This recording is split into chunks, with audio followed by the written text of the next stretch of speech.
what's up you guys? So if you're having problems with going online on your GTA V, then I'm gonna help you sort that out, and hopefully this is the only thing that's stopping you, because most of the time that's the only thing. People are uninstalling their software and reinstalling it, I mean the game, and then that actually is a long way around it. So we're just gonna check it out right now.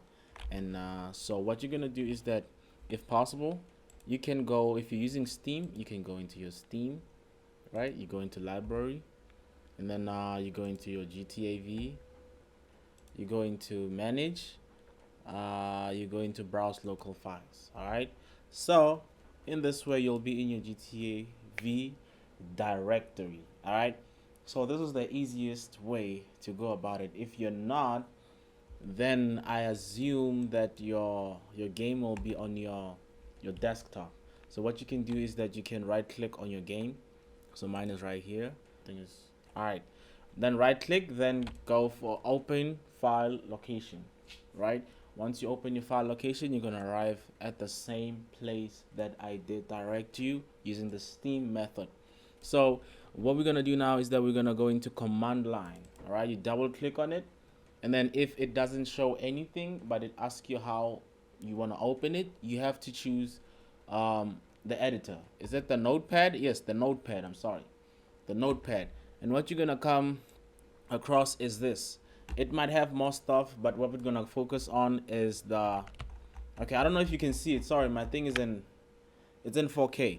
So what you're gonna focus on is the SC online only, but for you it might be written offline only, which is capital letter O, capital letter O, and then offline. Yours might be like this, and if it's like that, then that should be the cause of everything. So if you cannot go online, or your Steam account is giving you issues in terms of signing in or verifying the game, then probably this is the reason. So what you're gonna do is that, it's simple, man.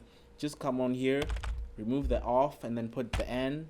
It should be small, shouldn't be in caps, by the way. And then you click on save, and then you're probably done. Close that, hop on game, and then you're good. So what's gonna happen now? Let's see. So now you can see it doesn't have the error of going into offline mode. You don't want the offline mode, because when it's offline, then it has issues. So if it's like this, then you know everything is good. What I can do is that I can wait for it to reach the loading screen, if that's what you want me to do, and then I think that's proof enough that it'll be fine. Because if it's not okay, then you won't be able to see this loading screen, which shows you the online story mode and blah blah blah blah. It would be saying that you need to verify your game data, and you would need to be online for that. So if it's like this, then it's definitely gonna play. So yeah, that's it from me, guys. I hope you enjoyed the video. Ciao.